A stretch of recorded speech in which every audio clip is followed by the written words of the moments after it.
Salut tout le monde, moi c'est Rems et je vous souhaite la bienvenue dans notre multiverse.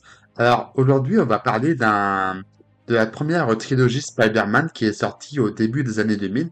Alors cette trilogie c'est une trilogie qui a été créée par Sam Raimi avec évidemment dans le rôle titre Tobey Maguire. Et cette trilogie, je vais vous dire la vérité, elle est incroyable. Franchement, je pense que c'est clairement la trilogie qui m'a donné envie de découvrir des films de super-héros, que ce soit des personnages principaux, que ce soit toute l'intrigue autour de la famille Osborn, que ce soit des méchants incroyables qu'on a eu dans ces films. Franchement, cette trilogie, c'est c'est l'une des meilleures que j'ai pu voir concernant un super-héros. Et du coup, aujourd'hui, j'avais envie de vous parler de cette trilogie et de vous montrer en quoi elle était, d'après moi, excellente. Et pour cela, bah, la meilleure manière de les faire, c'est de vous montrer quels sont, d'après moi, les meilleurs personnages de cette trilogie. Donc, je me suis rendu sur ce site, ça s'appelle Chairmaker. Donc, c'est un site que j'ai déjà vu souvent sur YouTube. Et donc, on va s'en servir pour classer les personnages de la trilogie Spider-Man, donc de Sam Raimi. Alors, j'ai fait plusieurs catégories. Donc, ici, vous pouvez voir C'est qui toi. Donc, ici, c'est des plantes vertes. Tout simplement, c'est les personnages qui sont dans la trilogie, mais n'ont pas un grand intérêt. Là, ici, on a moyen. Donc, c'est les personnages qui sont un petit peu mieux, mais c'est pas la folie du cible. Ensuite, on a incroyable. Donc là, on arrive vraiment au sommet. On arrive vraiment aux personnages juste géniaux. Des personnages qui m'ont vraiment fait des frissons dans le dos. Des personnages dont je connais les répliques par cœur, quasiment. Spectaculaire. Là, on arrive à la deuxième marche du podium. C'est vraiment ceux qui seront des plus grands candidats au, au, au top. C'est vraiment, dans cette catégorie, ce sera vraiment des personnages qui seront, euh, qui seront les meilleurs candidats au, au Graal, en fait. Ce serait vraiment, moi, des personnages qui, qui seront les plus susceptibles d'être dans la catégorie numéro un, donc la catégorie ultime. Et bah, vous l'avez compris, la catégorie ultime, c'est tout simplement le meilleur personnage. Donc, une fois qu'on aura fait ces quatre catégories, on va pouvoir désigner quel est, d'après moi, les meilleurs personnages de la trilogie Spider-Man. Donc, je vais vous montrer quand même ici. Donc, ici, on a tous les personnages de la trilogie. Et donc, on va commencer avec, évidemment, les personnages principaux, le héros, Spider-Man, Tobey Maguire. Et franchement, quand je vous disais tout à l'heure que c'est la trilogie qui m'a fait aimer Spider-Man, qui m'a fait aimer les héros, bah, clairement, Tobey Maguire, il est obligé. Je suis obligé de le mettre ici parce que il m'a clairement montré à quel point Spider-Man était un héros incroyable. En fait, euh, il y a plusieurs Spider-Man. On peut parler des Spider-Man des films, on peut parler des Spider-Man des séries animées, des Spider-Man du multiverse avec Miles Morales. Mais ce Spider-Man-là, je pense que c'est celui qui se rapproche le plus du comics. Donc, dans le comics, on a vraiment un Spider-Man qui est, comment dire, un Spider-Man qui est un peu maladroit, un peu tête en l'air, un peu la tête de Turc du lycée, mais qui arrive à comprendre qu'il a des responsabilités, et que c'est ces responsabilités qui vont faire de lui un héros. Et clairement, ce Spider-Man-là, il coche toutes les cases. Il coche toutes les cases. Que ce soit dans son histoire, que ce soit la manière dont il parvient à comprendre comment il peut devenir un héros après la mort de l'oncle Ben, que ce soit dans son arc narratif, que ce soit comment il redevient un héros dans Spider-Man 2.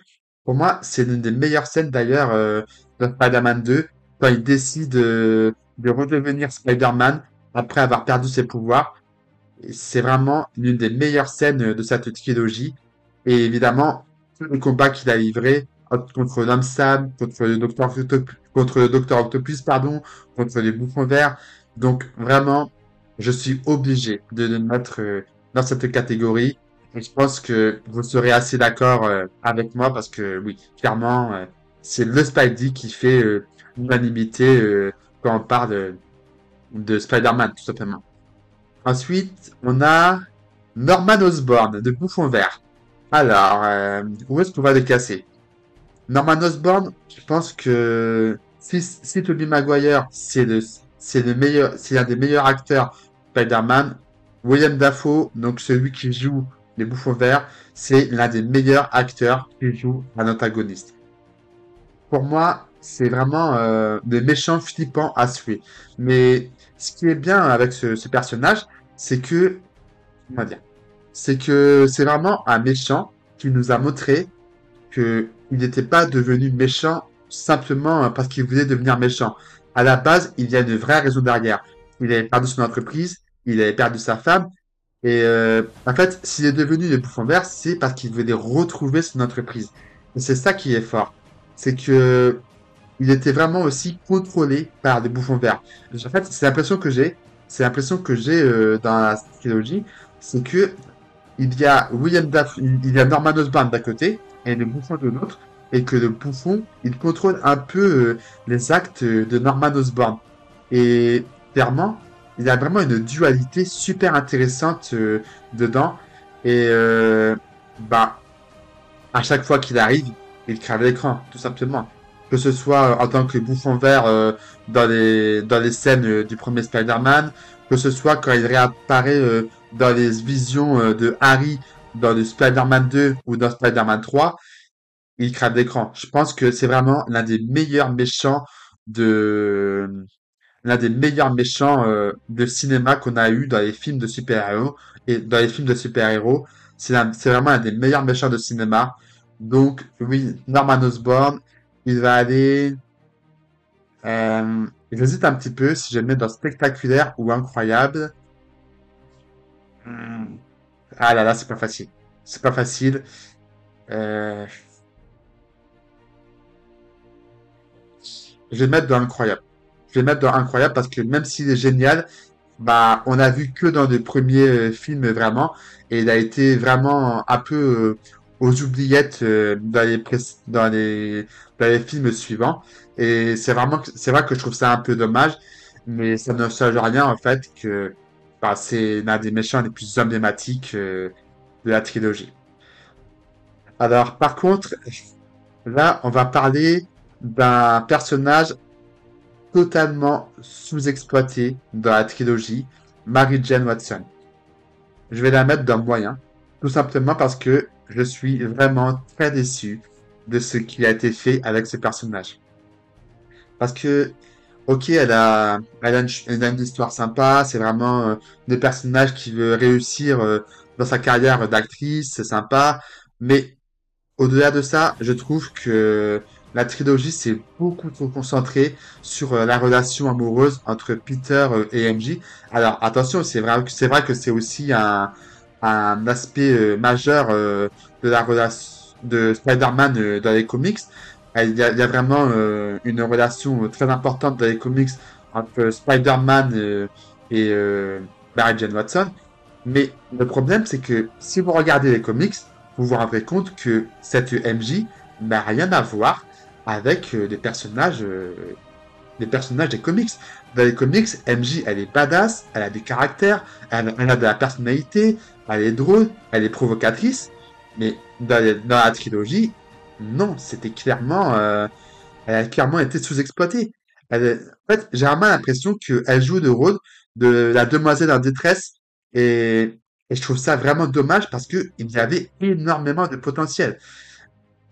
Pour tout vous dire, j'ai même hésité à la mettre dans T'es qui toi, mais on la connaît. On la connaît, Mary Jane, mais clairement, ouais, je suis vraiment très déçu de ce qu'ils ont fait avec ce personnage qui méritait beaucoup mieux. Ensuite, Harry Osborn, je vais le mettre dans spectaculaire. Parce que, clairement, Harry, c'est notre personnage principal de la trilogie. Tout simplement. Harry, c'est vraiment le personnage. qu'on a connu au début, c'était le beau gosse, c'était celui qui était le meilleur ami de Peter. Et puis, il y a la fin du premier film, avec quand il voit Spider-Man devant le corps de son père, quand il se dit, OK, Spider-Man, c'est le méchant, je vais tout faire pour venger mon père. Et là où c'est terrible, c'est que on sait, nous les spectateurs, on sait très bien que Spider-Man, c'est Peter, c'est le meilleur ami de Harry. Et, et c'est ça qui est terrible, c'est que Harry, lui, il ne le sait pas jusqu'à la fin du deuxième film, quand il découvre l'identité de Spider-Man, mais jusque-là, il ne le sait pas. Et nous, on a juste, moi personnellement, j'avais juste envie de dire, mais tu comprends pas, c'est pas pour ça, c'est ton père qui est mort par lui-même. C'est son plan, il s'est empadé sur son planeur en venant tuer Peter. Et ça, Harry ne savait pas. Donc, on peut pas lui en vouloir, en fait. On peut pas lui en vouloir d'avoir voulu, euh, d'avoir voulu éliminer Spider-Man. Je sais que ça a été beaucoup critiqué par beaucoup, mais en fait, Harry, c'est vraiment le personnage principal, notre personnage principal de l'histoire. Donc, oui, pour moi, il mérite sa place dans spectaculaire. Et je pense que vous connaissez toute cette histoire, mais la fin, la fin, s'il vous plaît, la fin de Harry dans la trilogie, quand il se sacrifie pour sauver Peter, quand il décide de revenir pour combattre l'âme sable et Venom dans le troisième film, quand il se sacrifie pour protéger Peter de la même manière en fait que son père est mort. C'est vrai que c'est beau, il meurt de la même manière que son père. Donc oui, clairement, pour moi, ah, c'était c'était une fin incroyable et je pense que c'est la scène qui m'a vraiment fait le plus de peine quand on voit Harry mourir et que surtout à la fin quand il dit à Peter, tu es mon ami Peter. C'était c'était très émotionnel, très difficile à voir et à chaque fois que je revois cette scène, j'ai vraiment un pincement au cœur et ouais, franchement, Harry, c'est vraiment l'un des personnages les mieux écrits dans cette trilogie. Ensuite, ah, Oncle Ben, Tonton Ben. Alors, ouais, je vais le mettre dans incroyable.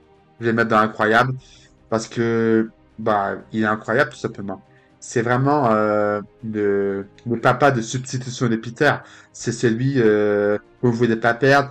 C'est celui qui a permis surtout à Peter de comprendre l'importance de son rôle en tant que super-héros. Parce que clairement, la mort de son oncle est juste incroyable. Surtout quand on se dit qu'il meurt, que juste avant sa mort, il s'est disputé avec Peter et une très très grosse dispute d'ailleurs. Et cette, euh, cette mort, elle est vraiment super triste. Mais ce qui la rend vraiment symbolique, c'est évidemment, vous l'avez vu venir, hein, cette fameuse phrase, un grand pouvoir implique de grandes responsabilités. Oh là là là là. Cette phrase, je pense que bah, c'est tout simplement la citation qui résume le mieux qui est Spider-Man. Spider-Man, c'est un héros qui a des responsabilités. C'est un héros qui doit apprendre à savoir comment devenir un héros tout simplement. C'est un héros qui doit apprendre à, à s'améliorer. C'est un héros qui doit apprendre à s'améliorer en permanence. Désolé, je bafouille beaucoup, mais c'est la première fois que je fais ce genre de tier list en direct. Mais ouais, clairement, Oncle Ben, c'est un personnage incroyable. C'est le papa de substitution de Peter. Je le mets dans incroyable parce que, comme Norman, on l'a vu que dans les premiers films, mais je pense que c'est suffisant pour qu'ils nous aient tous marqués. Et d'ailleurs, ces petites apparitions dans les précédents films, surtout dans le deuxième, quand on apprend, quand il apparaît dans les visions de Peter, quand il essaie de le convaincre de continuer d'être notre Spider-Man, et aussi dans le troisième film, quand il essaie d'inciter Finn Marco à rentrer chez lui pour ne pas gâcher sa vie, tout simplement. Ouais, clairement, Oncle Ben, c'est le boss des tontons. Donc, je pense qu'il y aura pas trop débat là-dessus. Et bah, dans la même veine, bah, Pop May. Pop May, c'est vraiment le personnage qui est comme Oncle Ben, à la différence qu'elle est depuis le début et qu'elle reste jusqu'à la fin. Et après la mort de Oncle Ben, c'était vraiment bah, le pilier de Peter. Et Peter, lui, il avait un peu de... Comment dire? Il ressentait un peu de culpabilité envers sa tante parce que il savait qu'il était responsable de la mort de son oncle. Il savait qu'il était responsable de la mort de son oncle et il n'arrivait pas à l'avouer à sa tante jusqu'à ce qu'ils lui disent dans le deuxième film et qu'elle lui pardonne. Franchement, cette scène est géniale. J'ai adoré cette scène où, où Peter il vient voir sa tante, qu'elle lui pardonne et qu'elle lui rappelle que tout le monde a besoin d'un héros, que tout le monde, que tous les enfants ont besoin d'un héros comme Spider-Man, qui leur donne la motivation d'avancer, de poursuivre leur rêve. Cette scène dans Spider-Man 2, franchement, a été géniale. Elle a été géniale et c'est d'ailleurs grâce à ça que Peter décide de redevenir de, de, comment dire, c'est d'ailleurs grâce à cette scène que Peter arrive à se décider à redevenir Spider-Man. C'est vraiment l'élément déclencheur. Bon, après, il y a aussi l'enlèvement de MJ un peu plus tard, mais pour moi, c'est vraiment cette discussion avec sa tante qui, qui convainc Peter de redevenir le héros. Et il y a aussi une scène assez sympa dans le 3 quand elle encourage à faire la paix avec Mary Jane. Donc oui, clairement, on comprend totalement pourquoi Tante May et Oncle Ben ils étaient ensemble. C'est le couple parfait. Ensuite, c'est qui lui? Ah oui, c'est l'assistant de Gigi. Euh, T'es qui toi? Tout simplement, t'es qui toi? Parce que ouais, c'est l'assistant de Gigi, mais franchement, il m'a pas marqué plus que ça. À part peut-être pour donner quelques surnoms sympas aux méchants, mais franchement, j'arrive pas à me dire qu'il est que c'est un personnage important. Donc ouais, ouais, t'es qui toi? Voilà. Ensuite, on a Robbie. Robbie, je vais mettre un moyen parce que il est, il est un peu sous-coté par rapport aux comics. Dans les comics, il a vraiment un rôle plus, euh, plus important dans la mesure où il a des soupçons.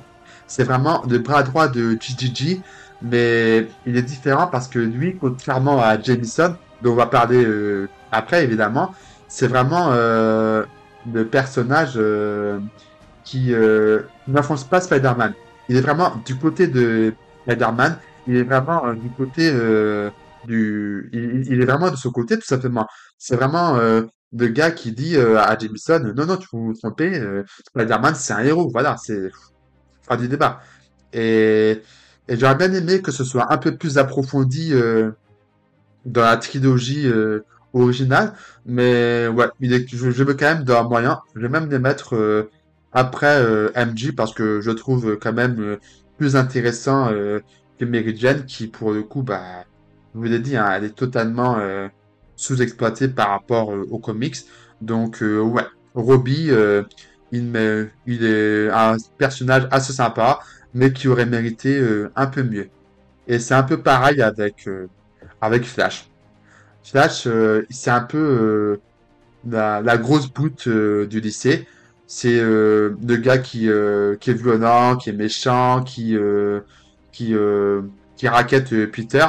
Et dans la première partie du film, c'était assez bien fait. Mais le problème, c'est que par rapport aux comics, Flash, c'est aussi quelqu'un qui évolue, c'est quelqu'un qui se rend compte de ses erreurs. Et malheureusement, dans la trilogie originale, ça n'a pas été vu.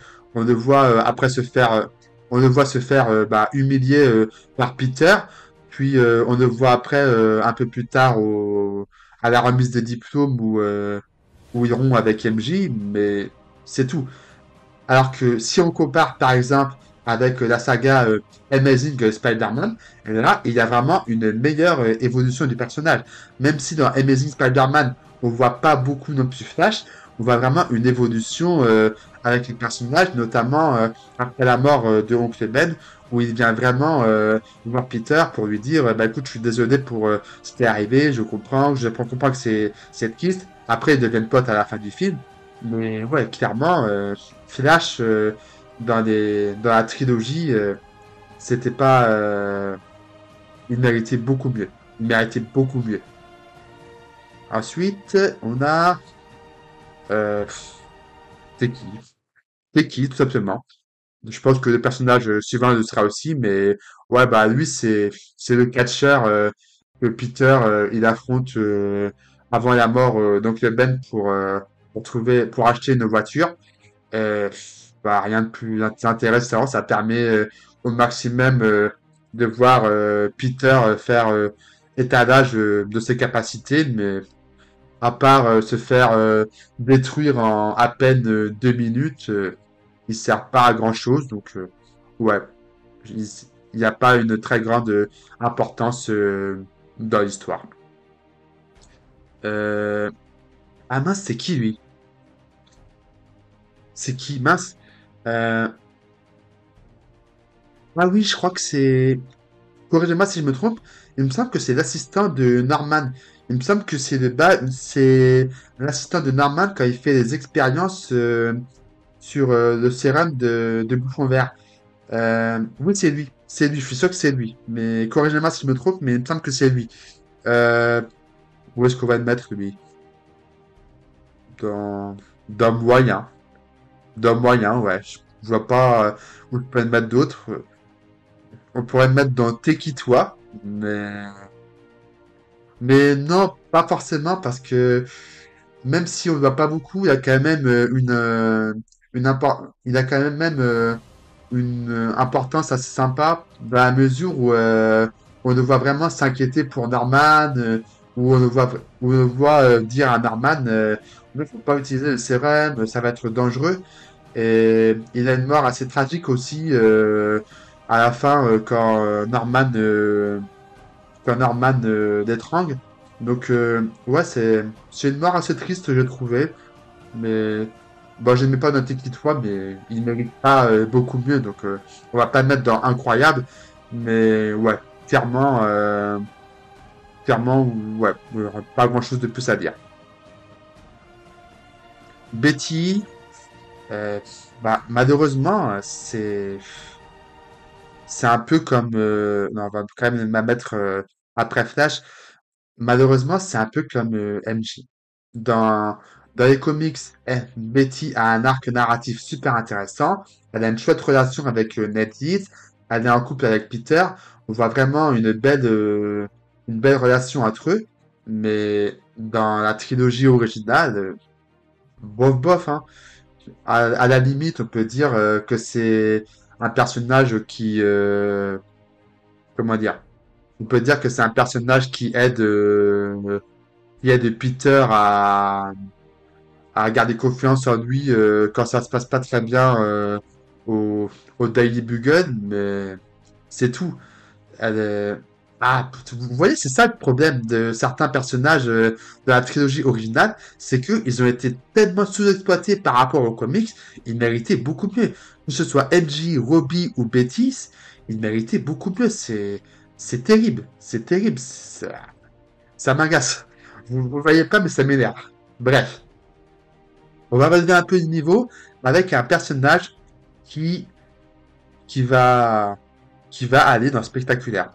Parce que, clairement, le Docteur Octopus dans la trilogie originale, il est incroyable. Voilà. Il a vraiment, c'est vraiment, comment dire, la version maléfique de ce que pourrait devenir Peter si ça devenait, s'il mettait son génie au service du mal, j'ai envie de vous dire. Bon, déjà, que ce soit avec ses tentacules, que ce soit avec son background, parce que le docteur Octopus, c'est aussi quelqu'un qui voulait utiliser la science à bon escient. C'est quelqu'un qui voulait utiliser la science pour aider le monde. Mais malheureusement, bah, il s'est trompé dans l'expérience. Et bah, ça a donné bah, cette espèce de pieuvre robotique qu'on voit dans les films. Et clairement, il a une histoire géniale.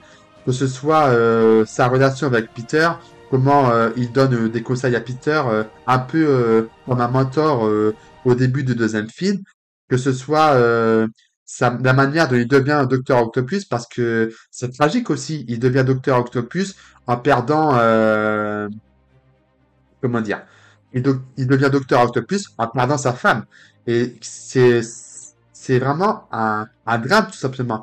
Mais ce que j'ai bien aimé, surtout, c'est que dans ce film, il évolue. Il évolue. Il devient un peu, comme je l'ai dit, une sorte de mentor au début pour Peter. Il lui donne des conseils. Il devient Docteur Octopus. Puis, il se confronte à Spider-Man à la fin, jusqu'à ce qu'il découvre que sous le masque, bah, c'était Peter. Et ce que j'aime surtout, c'est que à la fin, quand Peter, il lui rappelle ses propres paroles, quand il lui dit que l'intelligence est un don à mettre au service de l'humanité, et que parfois, bah, comme lui a dit sa tante, il faut parfois renoncer à ses rêves. Et justement, le docteur Octopus, son expérience, c'était son rêve. Mais son rêve, c'était vraiment de protéger le monde et de mettre la science au service de l'humanité, mais il a sombré à cause de la mort de sa femme, à cause des expériences qu'il a faites qui ont mal tourné, et, et surtout, à la fin, quand il décide de se repentir, quand il décide de détruire sa machine pour que Peter il ait la vie sauve, pour que la vie de New York ait la vie sauve, c'était génial. C'était une rédaction mais incroyable qu'on a eue. Donc oui, clairement, Dr. Octopus, c'est un personnage spectaculaire. Il mérite clairement sa place dans le top. Parce que même j'ai mis de bouffon vert dans incroyable, mais oui, pour moi, le, le Docteur Octopus, il mérite clairement sa place de la catégorie spectaculaire. Et j'hésite un peu, j'hésite un petit peu en fait à comment dire, j'hésite un petit peu à remonter les bouffons verts. Ah, j'hésite un peu parce que c'est vrai que même si on a vu que dans un film, même s'il a, on a vu que dans les premiers films vraiment, il a un impact énorme sur la trilogie. Ouais, il a vraiment un énorme impact sur la suite de l'histoire en règle générale. Donc, ouais, ouais, on va le mettre de spectaculaire. Ouais, voilà. Euh, bah, écoutez, ai-je besoin de, ai-je besoin de me répéter? J. Jonah Jameson Jr. Bah, c'est exactement comme Robbie, comme MJ, comme Flash, comme Betty. C'est un personnage excellent dans les comics. Il devient l'homme loup. Il devient vraiment un méchant super intéressant sans, mais dans la trilogie, bah, c'est juste la roue de secours de MJ. Voilà. Il sert à rien d'autre. À part aller dans l'espace. C'est cool. Il sert à rien d'autre. Alors que dans les comics, bah, c'est vraiment l'un des personnages les plus touchants. C'est un personnage qui défend vraiment Spider-Man contre son père.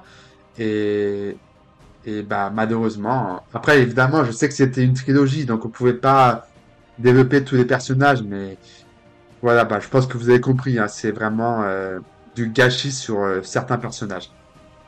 Euh, alors, elle, c'est la femme du docteur Octopus.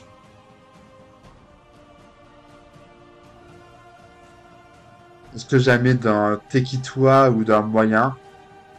Je sais pas. C'est c'est une bonne question parce que Bah, sa mort elle a quand même un impact intéressant, mais ouais, sa mort a un impact important sur l'histoire en règle générale, parce que si elle n'était pas morte, Otto ne serait jamais devenu bah, le méchant qu'il deviendrait. Donc, ouais, ouais, on va la mettre ici. Allez. Docteur Connors, bah, euh, lui, il pourrait. En fait, si le docteur Connors, il avait pu se transformer en lézard comme dans les comics, il aurait sûrement été ici. Mais en fait, ah, c'est compliqué de le mettre dans moyen, mais c'est compliqué de le mettre dans incroyable aussi. Euh, si je suis honnête, bah, c'est quand même un. On voit bien le professeur d'université qu'il est. On voit bien qu'il veut vraiment aider Peter.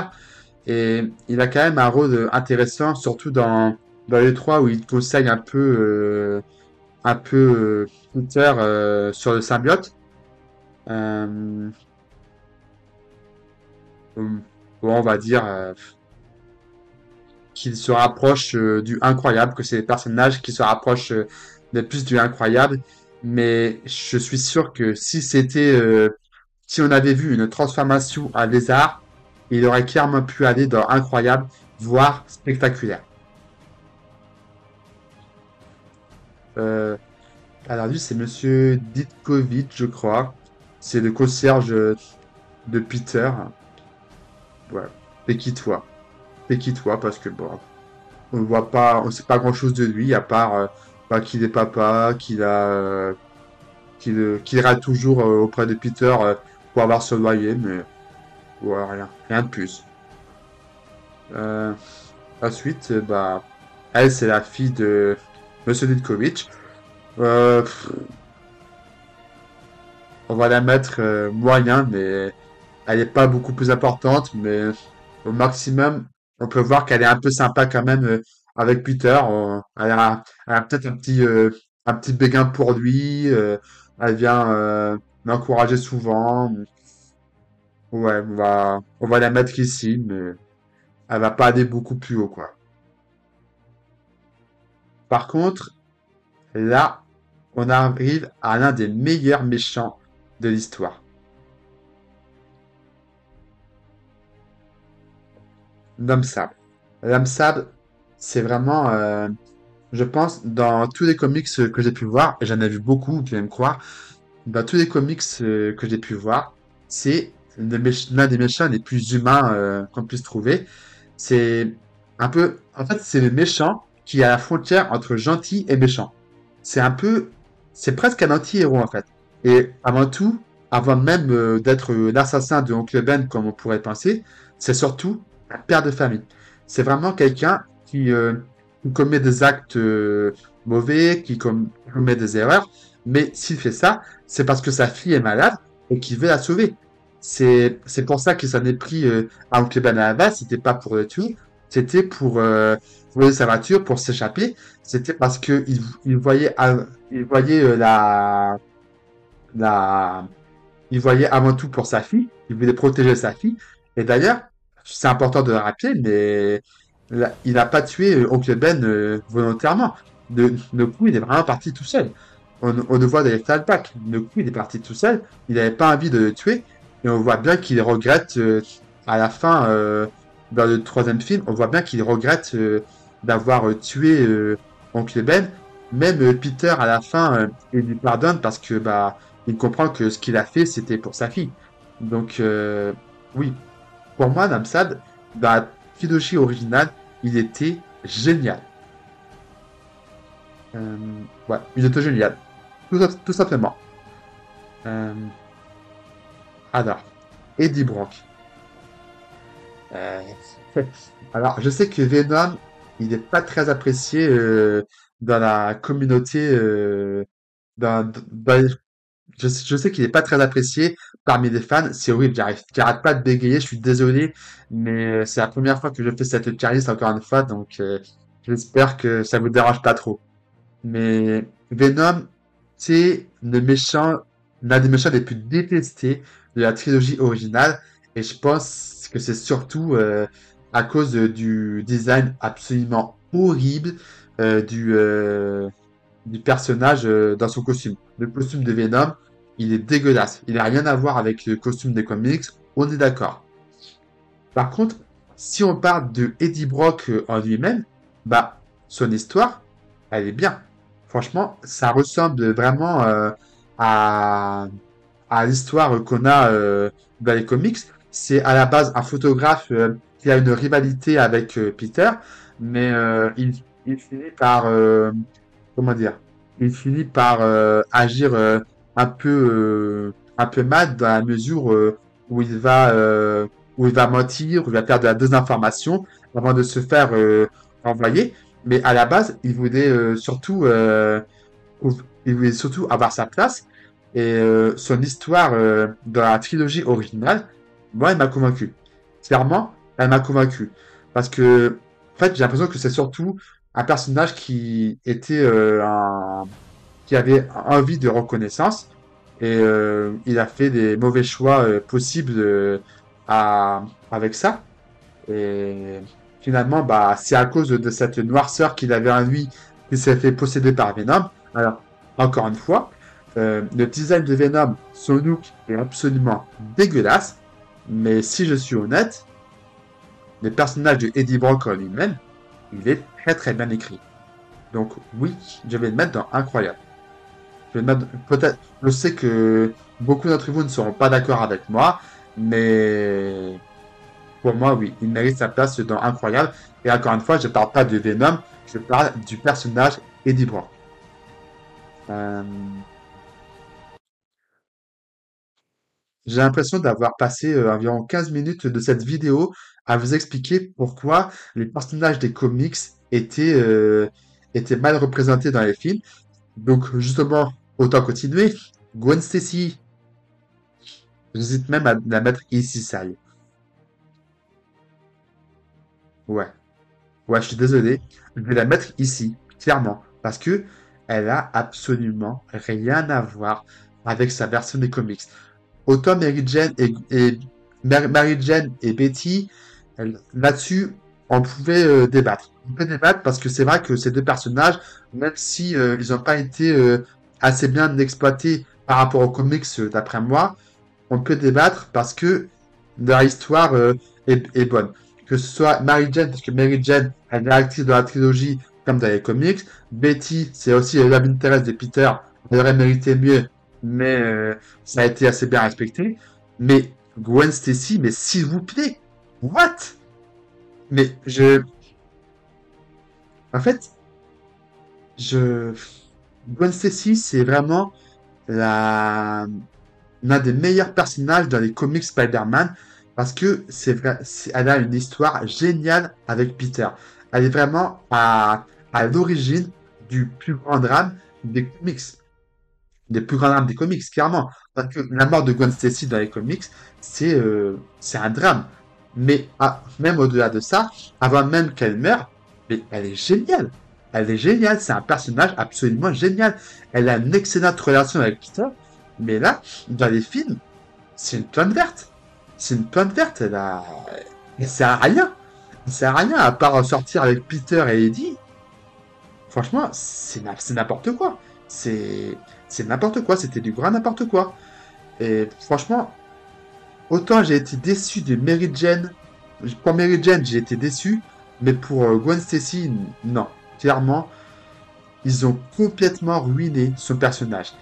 Et d'ailleurs, je pense ne pas trop me tromper, je pense que vous serez d'accord avec moi, mais Gwen Stacy de la saga, dans les films Amazing Spider-Man, c'est l'un des meilleurs personnages féminins, tout film de super-héros confondus.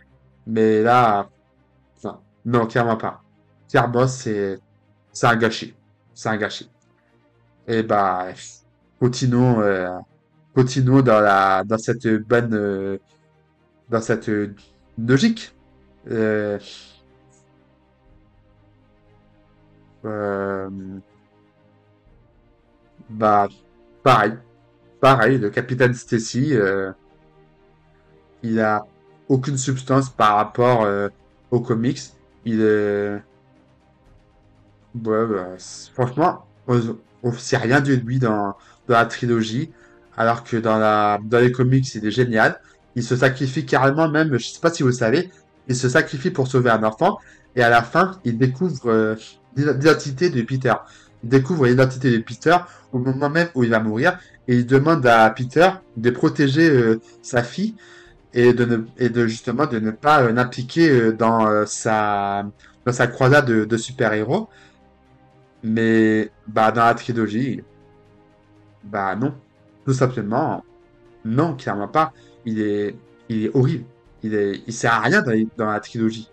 Donc peut-être que je me trompe, peut-être que faudrait que je revoie le troisième film, mais là j'ai beau réfléchir, à part à un moment, il a peur pour sa fille quand elle est sur le point de tomber du building, mais bof. Ouais, la famille Stacy, c'est l'un des plus grands problèmes de la trilogie de Sam Raimi. Et on va terminer avec une note positive. J. Jonah Jameson, bah, clairement, il va aller dans les spectaculaires. J. Jonah Jameson, c'est un personnage insupportable. Mais c'est vraiment le personnage qui a été le mieux adapté dans la trilogie originale d'après moi.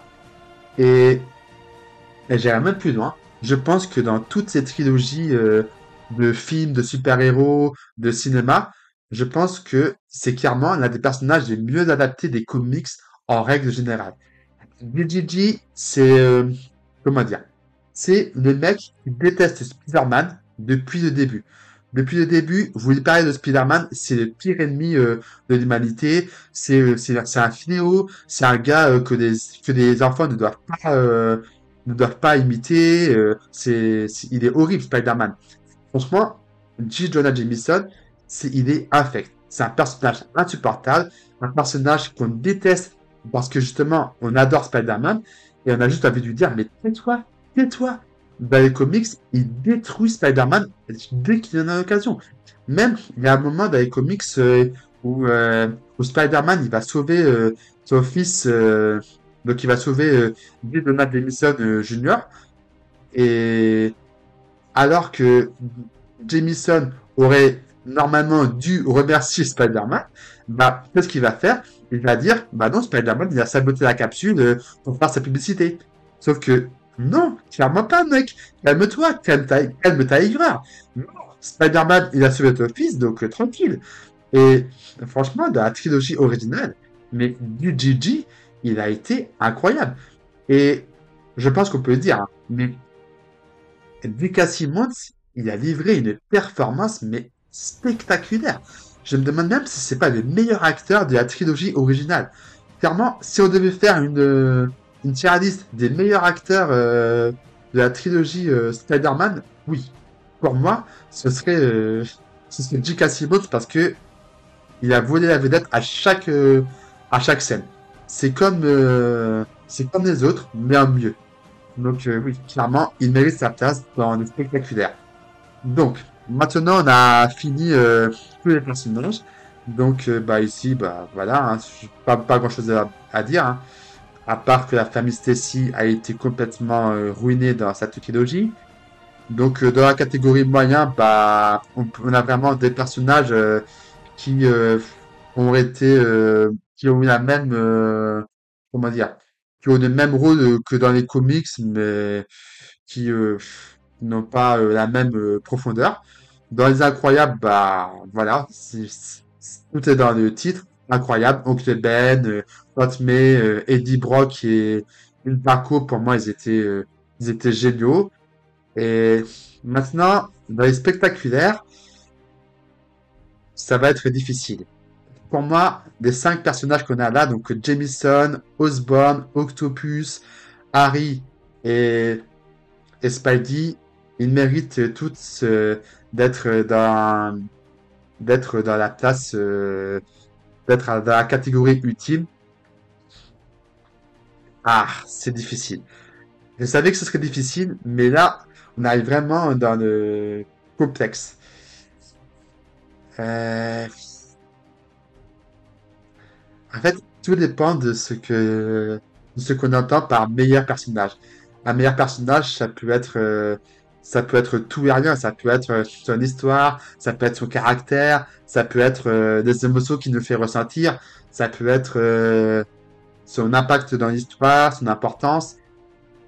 Et pour moi, si je veux choisir les meilleurs personnages, ce serait, on va les classer.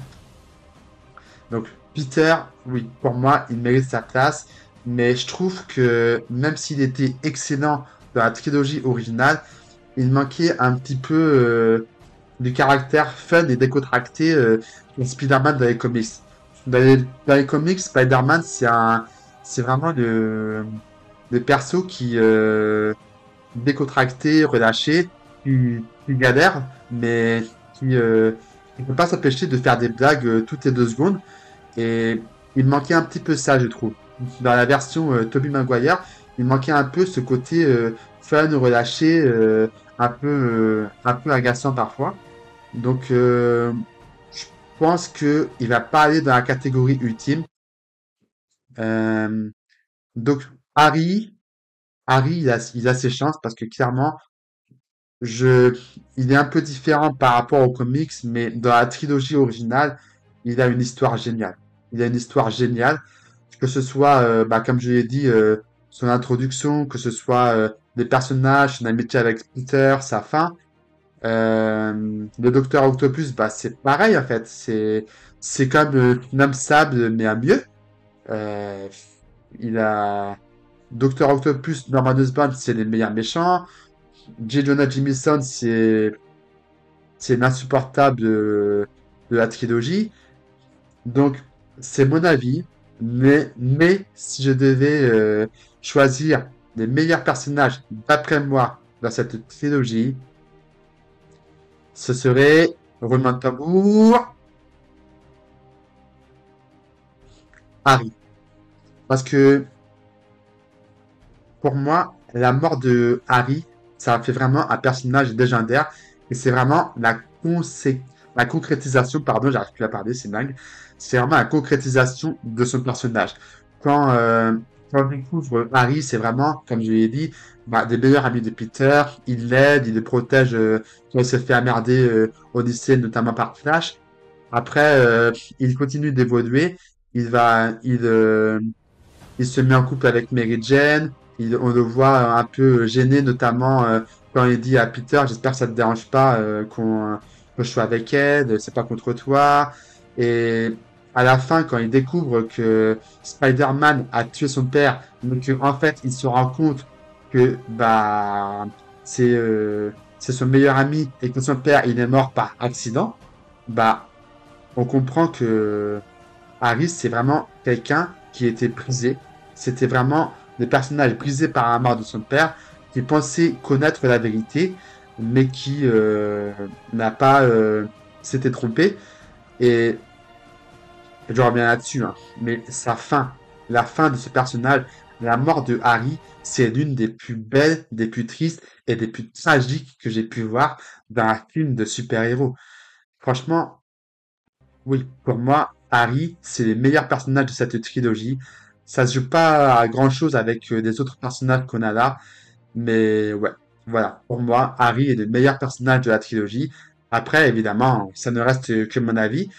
Donc voilà, j'espère que cette vidéo vous a plu. Encore une fois, désolé, j'ai beaucoup bafouillé dans cette vidéo, mais ouais, c'était la première fois que c'est la première fois que j'essaie cet exercice. Et je vais vous dire, j'ai adoré faire cet exercice. J'ai adoré proposer cette tier list un peu plus interactive que d'habitude. N'hésitez pas de votre côté à me dire quel est votre personnage préféré de la trilogie originale de Spider-Man. Quant à moi, quant à moi, je vous invite à liker, à vous abonner et à partager la vidéo si vous voulez, évidemment.